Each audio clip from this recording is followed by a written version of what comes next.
Iberdrola gana un 36% más en el primer semestre del año debido a las brutales subidas de impuestos de la electricidad con las que ha castigado a las familias españolas para lucrarse inmisericordiamente.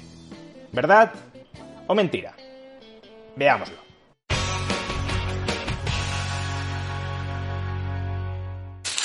Hoy algunos medios de comunicación han optado por presentar el siguiente titular. Iberdrola anuncia un beneficio neto de 2.075 millones de euros en el primer semestre del año, un 36% más. La inflación está disparada en España, en parte porque los precios de la electricidad han aumentado mucho y las eléctricas se están forrando gracias a ese incremento de los precios de la electricidad. Por consiguiente, las eléctricas se lucran empobreciendo con la miseria de los españoles. Esto es, en esencia, el mensaje de fondo que pretende trasladar este titular. Y cómo no, después este titular ha encontrado su réplica demagógica en las redes sociales. Por ejemplo, Rubén Sánchez, de la Asociación de Consumidores Facua, ha publicado: Iberdrola ha ganado 2.075 millones de euros en el primer semestre del año. Ha disparado sus beneficios un 36%, mientras ni Bruselas ni el Gobierno ven motivos suficientes para intervenir sus tarifas. Se puede hacer de inmediato multiplicando los beneficiarios del bono social. También Podemos, evidentemente. Iberdrola ganó en el primer trimestre de 2022, no es trimestre, es semestre, un 36% más que en el mismo trimestre de 2021. De nuevo, es semestre, no trimestre. Repsol duplicó sus beneficios con respecto al año anterior. Sin embargo, amenazan con que seas tú quien pague el impuesto que vamos a poner en marcha para energéticas. No les vamos a dejar. Del mismo modo, Carolina Alonso, portavoz de Unidas Podemos en la Asamblea de Madrid, ha tuiteado: Buenos días, Iberdrola bate récord de beneficios en el primer trimestre del año. ¿Cómo puede ser que esto suceda en plena crisis energética? Muy fácil, porque se están aprovechando para cuando el PP diga que es injusto el impuesto a las eléctricas. Paco Lobo, periodista afín al entorno de Unidas Podemos, también tuitea: Iberdrola gana 2.000 millones netos en los últimos 6 meses y aumenta sus beneficios en un 40% el último año. ¿Y a ti cuánto te ha aumentado el recibo en el último año? Pues ahí lo tienes. O pagas o vives sin luz y en la indefensión más absoluta. Julen Bollaín, economista cercano al entorno de Unidas Podemos y que, a diferencia de todos los anteriores, se supone que algo sabe de este asunto, tuitea: Iberdrola dispara su beneficio un 36% en el primer semestre de 2022. Obtiene un beneficio de 2.075 millones de euros.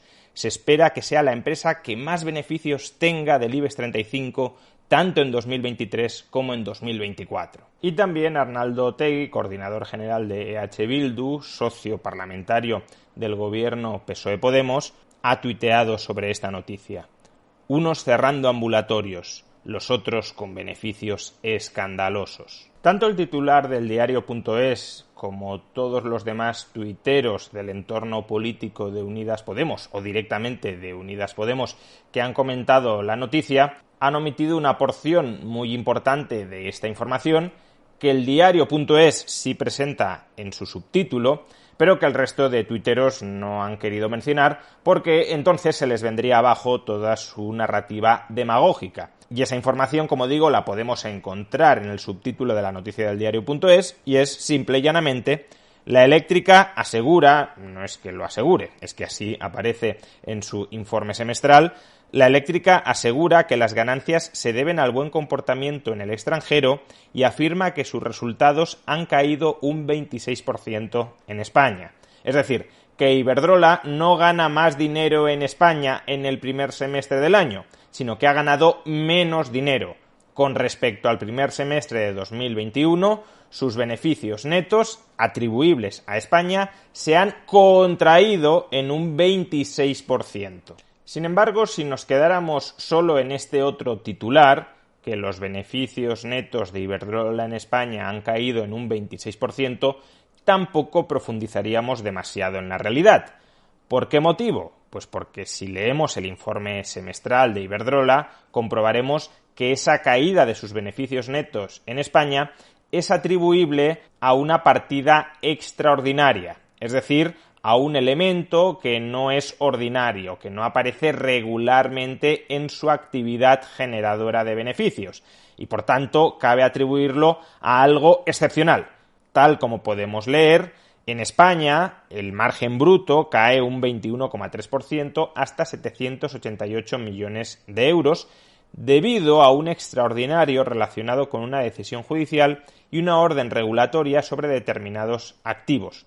Eso sustrae 195 millones de euros y a reliquidaciones positivas de años anteriores contabilizadas en el primer semestre de 2021, y eso le sustrae de su resultado 22 millones de euros. Por tanto, tampoco es del todo cierto que los beneficios en España caigan en un 26%. Sí es verdad que caen en un 26%, pero no debido a su actividad regular. Si queremos conocer cuál ha sido la evolución de su actividad regular, hay que excluir estos elementos extraordinarios. ¿Y qué sucede si excluimos estos elementos extraordinarios? Pues lo siguiente. Si analizamos cuáles son sus beneficios antes de intereses e impuestos, el llamado EBIT, por la actividad de generación y comercialización de electricidad, que es la actividad que nos interesa, porque la otra fuente de beneficios de Iberdrola se refiere a la gestión de redes, y la gestión de redes está regulada en sus precios. Por tanto, lo que nos interesa es ver cuánto está ganando de más en la parte de generación de electricidad y de venta de esa electricidad, porque es ahí donde nos decían que había beneficios caídos del cielo, que estaban vendiendo electricidad producida mediante nuclear a precio de gas. Pues bien, si estudiamos y analizamos cuál ha sido la evolución sin extraordinarios de su beneficio antes de intereses e impuestos por la actividad de generación en España, comprobaremos que los beneficios aumentan. No se reducen un 26%, sino que aumentan en un 5,6%. ¿Y por qué razón?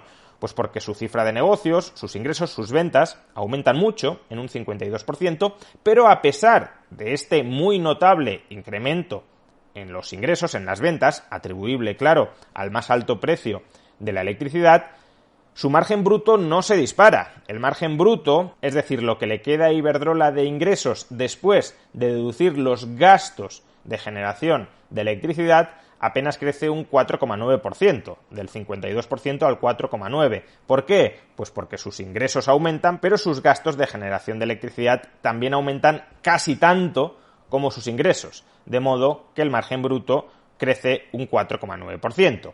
Y luego, bueno, ya vamos quitando otras partidas y llegamos hasta el beneficio antes de intereses e impuestos, que, como decía, crece en un 5,6% hasta los 929 millones de euros. ¿Esto qué significa? Que en el primer semestre del año 2022, Iberdrola ha ganado, antes de intereses y de impuestos, unos 50 millones de euros más que en el mismo periodo de 2021. Si lo anualizáramos, serían 100 millones de euros en todo 2022. ¿Son estas unas cifras de ganancias absolutamente escandalosas que ponen de manifiesto que la compañía está explotando a las familias españolas, subiéndoles los precios de la electricidad mucho más de lo que han aumentado sus costes de generación? Al menos, y en lo que respecta al primer semestre del año, veremos lo que sucede en el segundo semestre del año cuando se empiecen a revisar muchos de los contratos que tenían un precio cerrado durante un año, pero al menos los resultados del primer semestre del año no apuntan ni mucho menos en esa dirección. Ganar 50 millones de euros más en un semestre para una compañía que tiene 10 millones de clientes, 10 millones de usuarios, significa que la ganancia media adicional que está obteniendo Iberdrola a costa de sus 10 millones de clientes es de 5 euros. 5 euros no al mes, sino 5 euros en 6 meses, es decir, menos de 1 euro al mes de ganancia adicional. Y esto antes de impuestos, que si le añadimos un impuesto de sociedades del 25%, nos encontramos con que la ganancia media adicional después de impuestos por familia y mes rondará los 70 céntimos. Otra cosa es que, pese a todo esto, sea muy recomendable liberalizar el sector de la generación eléctrica introducir más competencia por la vía de desregular las instalaciones, el tipo de instalaciones eléctricas en las que se puede invertir, de modo que si algunas empresas obtienen rentas monopolísticas de algún tipo de instalaciones, como hidroeléctricas o nucleares, que estén operando a muy bajo coste y estén vendiendo a precios por encima de ese coste, sostenidamente por encima de ese coste, que puedan entrar nuevas empresas, nuevos inversores en el mercado de generación y reduzcan esas ganancias extraordinarias localizadas y circunscritas a algunos tipos de centrales. Pero desde luego lo que hemos visto en los beneficios de Iberdrola atribuibles a España en el primer semestre del año en absoluto permiten suscribir la tesis populista de que las eléctricas se están forrando a costa de disparar los precios a los españoles muy por encima de lo que se ha incrementado su coste de generación eléctrica. Puede que eso termine sucediendo en los próximos meses, pero en el primer semestre del año, y al menos respecto a Iberdrola, no ha sucedido. Y por tanto, quienes recurren a estos titulares manipulados para generar un clima de opinión pública favorable a subidas muy importantes de impuestos, muchas de las cuales terminen siendo repercutidas a los ciudadanos y por tanto terminen siendo subidas de impuestos al conjunto de la población, a lo que están recurriendo quienes utilicen esos titulares manipulados no es a la información, sino a la peor de las propagandas políticas.